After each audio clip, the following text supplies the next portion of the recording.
2022ஆம் ஆண்டு மத்திய திரைப்பட சான்றிதழ் வாரியத்தால் சான்றளிக்கப்பட்ட திரைப்படங்களுக்கு இன்று 70வது தேசிய திரைப்பட விருதுகளுக்கான அறிவிப்புகள் வெளியிடப்பட்டன. பொன்னியின் செல்வன் திரைப்படத்தின் முதல் பாகம் 4 தேசிய விருதுகளை வென்றுள்ளது. அந்த படத்திற்கு தான் சிறந்த தமிழ் படத்திற்கான விருது வழங்கப்பட்டுள்ளது.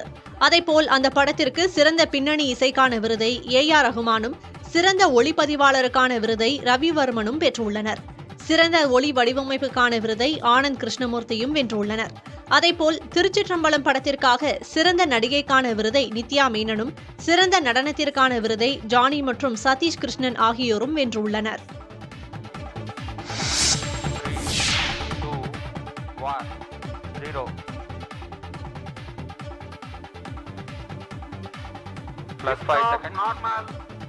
Superb liftoff of SSLV D3 US-08 mission. Sleek rocket searing through Satish Dhawan ஏவுதளத்திலிருந்து காலை 9:17 மணிக்கு 175.5 கிலோ எடை கொண்ட EOS-8 என்ற செயற்கைக்கோளும், SR டெமோசாட் செயற்கைக்கோளும் SSLV D3 ராக்கெட் மூலம் விண்ணில் செலுத்தப்பட்டது. தொடர்ந்து 475 கிலோமீட்டர் உயரத்தில் உள்ள புவி தாழ்வட்ட சுற்றுப்பாதையில் 2 செயற்கைக்கோள்களும் வெற்றிகரமாக நிலைநிறுத்தப்பட்டன. 34 மீட்டர் உயரமும் 2 மீட்டர் அகலமும் 120 டன் எடையும் கொண்ட SSLV ராக்கெட்டில் செலுத்தப்பட்டுள்ள EOS செயற்கைக்கோள் புவி கண்காணிப்பு பணிக்கான அதிநவீன கருவிகளோடு தயாரிக்கப்பட்டுள்ளது. பேரிடர் கால கண்காணிப்பு, காலநிலை மற்றும் காட்டுத்தீ கண்காணிப்பு பணிகளை EOS-8 செயற்கைக்கோள் செய்யும் என்றும், கடல் காற்றின் வேகம், மண்ணின் ஈரப்பதம், இமயமலையின் பனிப்பொழிவு அளவு தரவுகளையும் இந்த செயற்கைக்கோள் அளிக்கும் என தெரிவிக்கப்பட்டுள்ளது. திமுக மாவட்ட செயலாளர்கள் கூட்டத்தில் மத்திய அரசுக்கு நன்றி தெரிவித்தும் கண்டித்தும் தீர்மானம் நிறைவேற்றப்பட்டுள்ளது. சென்னை அண்ணா அறிவாலயத்தில் முதலமைச்சரும் திமுக தலைவருமான MK-ஸ்டாலின் தலைமையில் கட்சியின் மாவட்ட செயலாளர்கள் கூட்டம் நடைபெற்றது.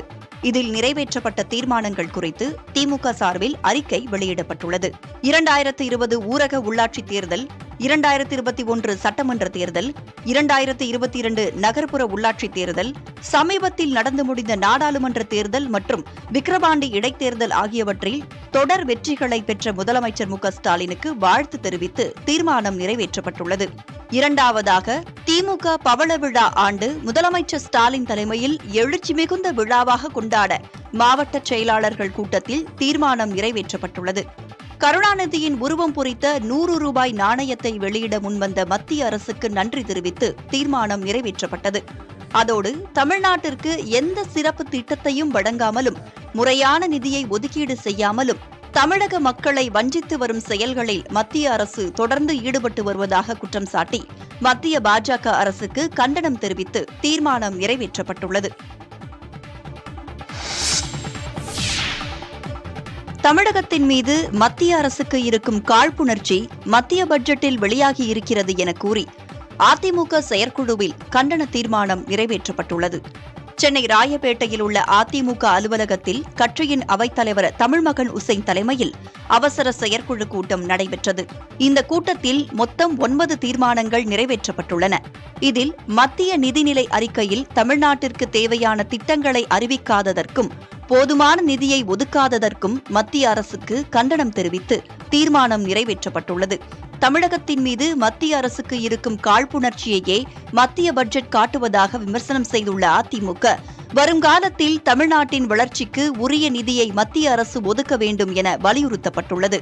மேலும் மருத்துவ காப்பீடு பிரீமியத்திற்கு 18 விழுக்காடு GST வரியை ரத்து செய்ய வேண்டும் எனவும், வயநாடு நிலச்சரிவை தேசிய பேரிடராக அறிவிக்க கோரியும் மத்திய அரசை வலியுறுத்தி தீர்மானம் நிறைவேற்றப்பட்டுள்ளது. இவை தவிர திமுக அரசுக்கு எதிராகவும் அதிமுக செயற்குழுவில் தீர்மானம் நிறைவேற்றப்பட்டுள்ளது. தமிழ்நாட்டில் மின் கட்டண உயர்வை ரத்து செய்ய கோரியும், மாதாந்திர மின் கணக்கீடு முறையை அமல்படுத்த கோரியும் தீர்மானம் நிறைவேற்றப்பட்டுள்ளது.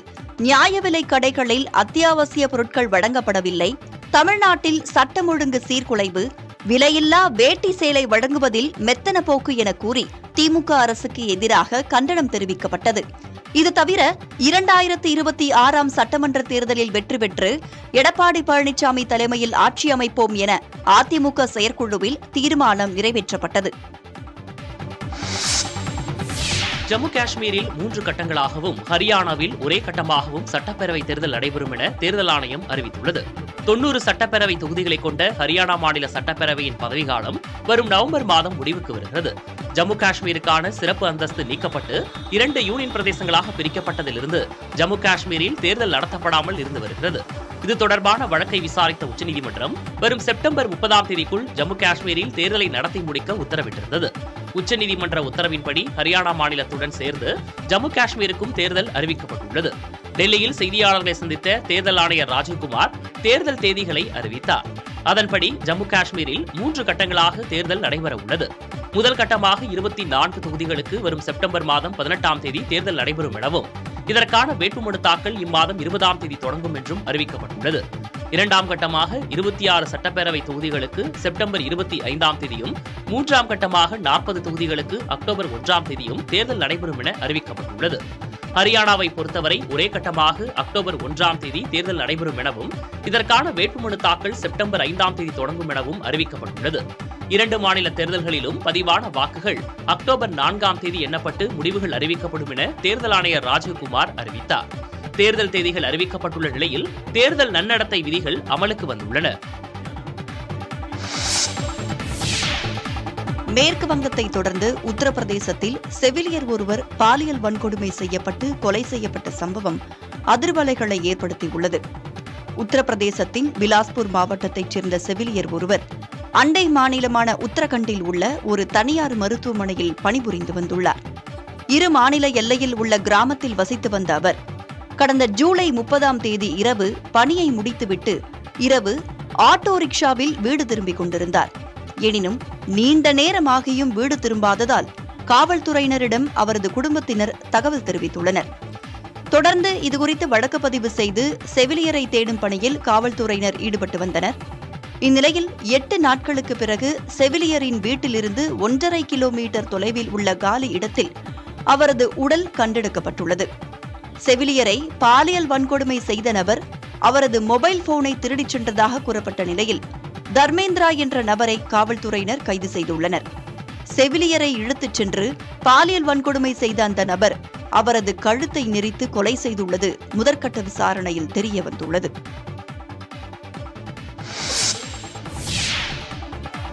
மேற்கு வங்க பயிற்சி மருத்துவர் கொலையான விவகாரத்தில் கைது செய்யப்பட்டுள்ள சஞ்சய் ராய் சிபிஐ அலுவலகத்திலிருந்து வெளியில் அழைத்துச் செல்லப்பட்டார். கொல்கத்தாவில் பழமையான ஆர்ஜிஹர் மருத்துவமனையில் பணியாற்றிய பயிற்சி பெண் மருத்துவர் பாலியல் வன்கொடுமைக்கு ஆளாக்கப்பட்டு கொலை செய்யப்பட்டார். அவரது கொலை குறித்து உடற்கூறாய்வு அறிக்கை அதிர்ச்சியை ஏற்படுத்திய நிலையில் சிபிஐக்கு வழக்கு மாற்றப்பட்டது. இந்த விவகாரத்தில் கைது செய்யப்பட்ட சஞ்சய் ராயிடம் கொல்கத்தா அலுவலகத்தில் வைத்து விசாரித்த சிபிஐ மருத்துவ பரிசோதனைக்காக வெளியில் கொண்டு வந்தது. முகத்தை மறைத்து கொண்டுவரப்பட்ட சஞ்சய் ராய் மருத்துவ பரிசோதனைக்காக பலத்த பாதுகாப்புடன் அழைத்துச் செல்லப்பட்ட காட்சி வெளியாகியுள்ளது.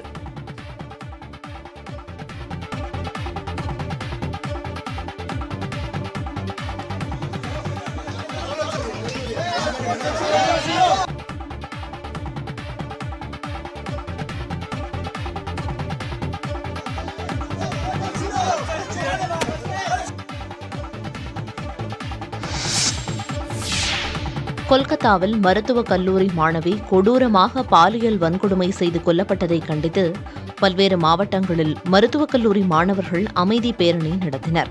சேலத்தில் தமிழ்நாடு அரசு மருத்துவர்கள் சங்கம் சார்பில் அமைதி பேரணி நடத்தப்பட்டது. இதில் சேலம் அரசு மருத்துவமனை பயிற்சி மருத்துவர்கள் மற்றும் மருத்துவ மாணவ மாணவியர் உள்ளிட்ட 100க்கும் மேற்பட்டோர் கலந்து கொண்டனர். மருத்துவர்களுக்கான பாதுகாப்பை உறுதி செய்ய வேண்டும் என்பன உள்ளிட்ட பல்வேறு கோரிக்கைகளை முன்வைத்து அமைதி பேரணி நடத்தினர். அரியலூர் மருத்துவக் கல்லூரி மாணவர்கள் குற்றவாளிகளுக்கு மரண தண்டனை வழங்க வேண்டும், மேற்கு வங்க அரசு குற்றவாளிகளை உடனடியாக கைது செய்ய வேண்டும் என கோரிக்கைகளை வலியுறுத்தி இரத்தக்கரை படிந்த மருத்துவரின் கோட்டை ஏந்தியவாறு ஊர்வலமாக வந்தனர். மேற்கு வங்க பயிற்சி மருத்துவர் கொலை சம்பவத்திற்கு கண்டனம் தெரிவித்து திருச்சி அரசு பயிற்சி மருத்துவர்கள் கருப்பு பட்டை அணிந்து தங்கள் எதிர்ப்பை பதிவு செய்தனர். திருச்சி அரசு மருத்துவமனையில் பணிபுரியும் அரசு மருத்துவர்கள் மற்றும் பயிற்சி மருத்துவர்கள் அனைவரும் கருப்பு பட்டை அணிந்து பணியில் ஈடுபட்டு வருகின்றனர். திருவள்ளூர் மாவட்டம் சோழவரத்தில் திமுக பிரமுகர் வீட்டில் நாட்டு வெடிகுண்டு வீசப்பட்ட சம்பவம் தொடர்பாக பிரபல ரவுடி டியோ கார்த்திக் உட்பட 4 பேர் ஆந்திராவில் கைது செய்யப்பட்டுள்ளனர். சோழவரத்தில் தெற்கு ஒன்றிய திமுக இளைஞரணி துணை அமைப்பாளராக உள்ளார். இவரது வீட்டுக்கு இருசக்கர வாகனத்தில் வந்த கும்பல் நாட்டு வெடிகுண்டு வீசிவிட்டு தப்பி ஓடியுள்ளது. மேலும் சிறுனியம் பகுதியில் சரண்ராஜ் மற்றும் சுந்தர் ஆகியோரது வீட்டுக்குள் புகுந்து அங்கிருந்த வாகனங்களை சேதப்படுத்திய கும்பல் சென்னை கொல்கத்தா தேசிய நெடுஞ்சாலையில் உள்ள லாரிகள் நிறுத்தும் இடத்தில் வெடிகுண்டை வீசிவிட்டு சென்றுள்ளது. இதுகுறித்து பாதிக்கப்பட்டவர்கள் காவல் நிலையத்தில் புகார் அளித்திருந்தனர். இந்த வழக்கு தொடர்பாக பிரபல ரவுடி டியோ கார்த்திக் உட்பட 4 பேரை ஆந்திராவில் வைத்து தனிப்படையினர் கைது செய்துள்ளனர். மேலும் நாட்டு வெடிகுண்டு வீசப்பட்ட சம்பவம் தொடர்பாக சந்தேகத்தின் அடிப்படையில் 2 பேரை பிடித்து விசாரித்து வருகின்றனர். தொழில் போட்டி காரணமாக இந்த சம்பவங்கள் நடந்திருக்கலாம் என்ற கோணத்தில் விசாரணை நடைபெறுகிறது.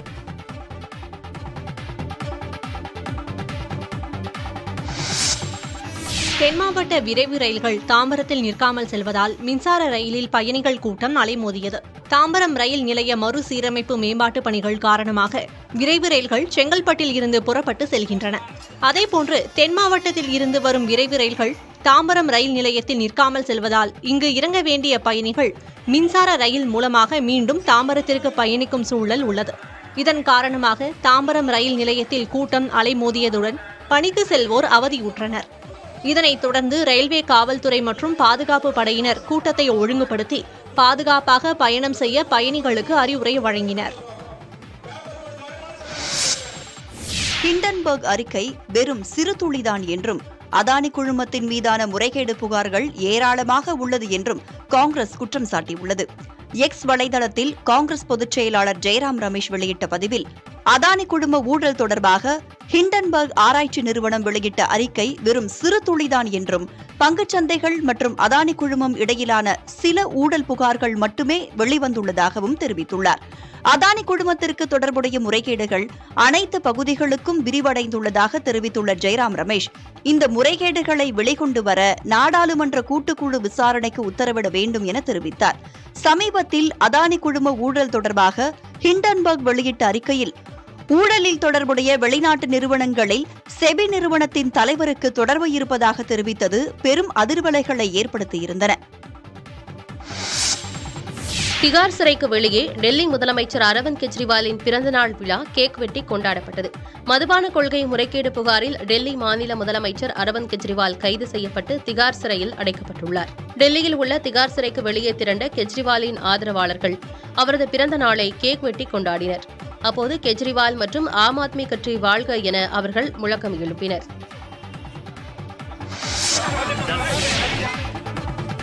மத்திய பிரதேச மாநிலம் சிவ்புரி ஆற்றின் நடுவே வெள்ளத்தில் சிக்கி தத்தளித்த 8 பேர் பத்திரமாக மீட்கப்பட்டனர். கடந்த சில தினங்களாக பெய்த கனமழை காரணமாக சிவ்புரி ஆற்றில் வெள்ளம் பெருக்கெடுத்துள்ளது. இந்நிலையில் ஆற்றின் குறுக்கே கட்டப்பட்டு வரும் புதிய பாலத்தின் தூண் அருகே 8 பேர் வெள்ளத்தில் அடித்துச் செல்லப்பட்டதாக தகவல் கிடைத்தது. உடனடியாக அங்கு விரைந்த மாநில பேரிடர் மீட்புக் குழுவினர் தூண் அருகே வெள்ளத்தில் சிக்கி தவித்த 8 பேரையும் பத்திரமாக மீட்டு கரைக்கு அழைத்து வந்தனர்.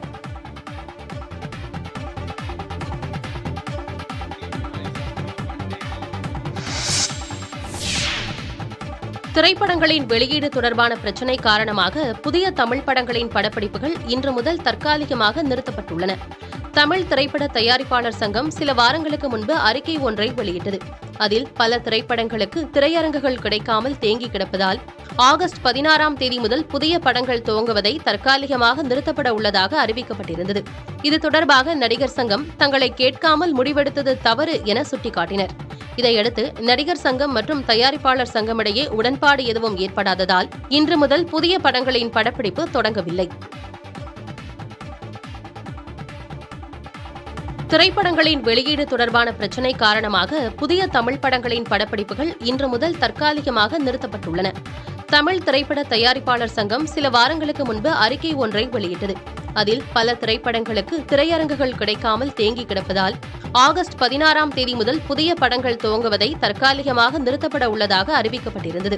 இது தொடர்பாக நடிகர் சங்கம் தங்களை கேட்காமல் முடிவெடுத்தது தவறு என சுட்டிக்காட்டினர். இதையடுத்து நடிகர் சங்கம் மற்றும் தயாரிப்பாளர் சங்கமிடையே உடன்பாடு எதுவும் ஏற்படாததால் இன்று முதல் புதிய படங்களின் படப்பிடிப்பு தொடங்கவில்லை. மலையாள படமான உள்ளொழுக்கு படத்தை கவிஞர் வைரமுத்து பாராட்டியுள்ளார். இதுகுறித்து தனது எக்ஸ் பக்கத்தில் பதிவிட்டுள்ள வைரமுத்து, உள்ளொழுக்கு திரைப்படம் தனது தூக்கத்தை துரத்திவிட்டது என்றும் தொழில்நுட்ப துயரங்கள் சூழ கிடக்கும் சினிமா சிரமங்களுக்கு மத்தியில் ஒப்பனை செய்யாத உண்மை ஓவியம் என்றும் பாராட்டியுள்ளார். கிறிஸ்டோடாமி இயக்கத்தில் நடிகைகள் ஊர்வசி மற்றும் பார்வதி நடித்திருக்கும் உள்ளொழுக்கு திரைப்படம் கடந்த ஜூன் 21ஆம் தேதி திரையரங்குகளில் வெளியானது. இந்த திரைப்படம் தற்போது அமேசான் பிரைம் OTT தளத்தில் வெளியாகி நல்ல வரவேற்பை பெற்றிருக்கிறது. கொல்கத்தாவில் பயிற்சி மருத்துவர் பாலியல் வன்கொடுமை செய்து கொல்லப்பட்டதை கண்டித்து திண்டுக்கல் அரசு மருத்துவர்கள் கண்டன ஆர்ப்பாட்டத்தில் ஈடுபட்டனர். 1 மணி நேரம் பணி புறக்கணிப்பிலும் ஈடுபட்ட அரசு மருத்துவர்கள் மருத்துவக் கல்லூரி மருத்துவமனை வளாகம் முன்பாக திரண்டு கண்டன ஆர்ப்பாட்டத்தில் ஈடுபட்டனர். பெண் மருத்துவர்கள் உட்பட 150க்கும் மேற்பட்டோர் கண்டன முழக்கங்களை எழுப்பினர்.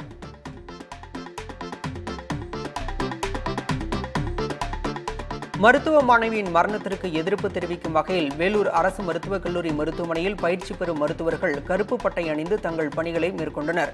மருத்துவ மாணவியின் கொலைக்கு நீதி கோரியும் தேசிய அளவில் தேசிய மருத்துவமனை பாதுகாப்பு சட்டத்தை கொண்டுவர கோரிக்கை விடுத்தும் 800 பேர் கருப்பு பட்டை அணிந்து பணியில் ஈடுபட்டனர்.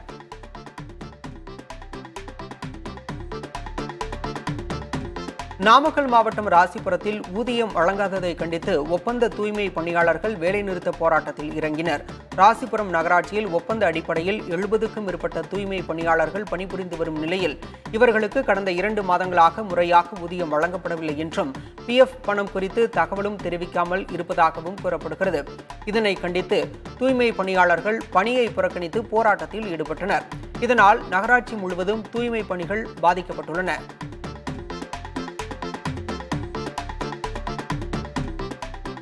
ஓமலூர் அருகே கூடிய மாட்டுச் சந்தையில் 6 கோடி ரூபாய்க்கு மேல் வர்த்தகம் நடைபெற்றது.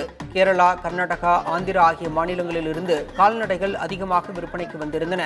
சந்தைக்கு கறவை பசுமாடுகள், கறவை எருமைகள், காளைகள் வளர்ப்பு கிணற்றுகள், ஜோடி மாடுகள் என 2500க்கும் மேற்பட்ட கால்நடைகள் விற்பனைக்கு கொண்டு வரப்பட்டன. சந்தையில் கறவை மாடு 90,000 ரூபாய் வரையும், அதேபோல சினை பசுக்கள், எருமைகள் 90,000 ரூபாய் வரையிலும், இறைச்சி மாடுகள் எடையை பொறுத்து 45,000 ரூபாய் வரையிலும் விற்பனையாகின.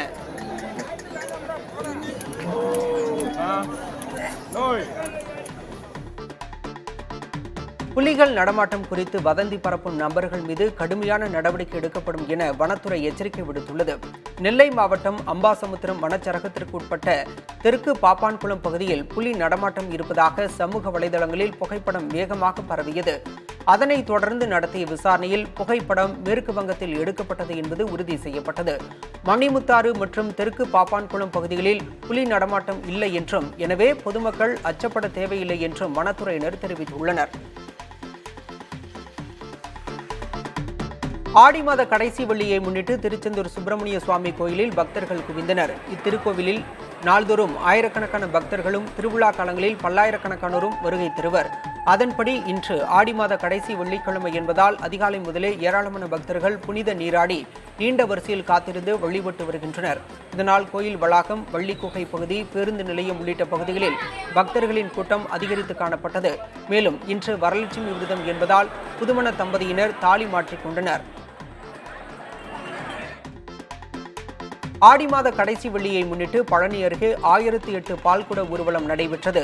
மஞ்சநாயக்கன்பட்டியில் உள்ள உச்சிகாளியம்மன் கோயிலில் இந்த ஆண்டு ஆடி மாத கடைசி வெள்ளிக்கிழமையை முன்னிட்டு நடைபெற்ற 1008 பால்குட ஊர்வலத்தில் ஏராளமான கிராம மக்கள் கலந்து கொண்டனர்.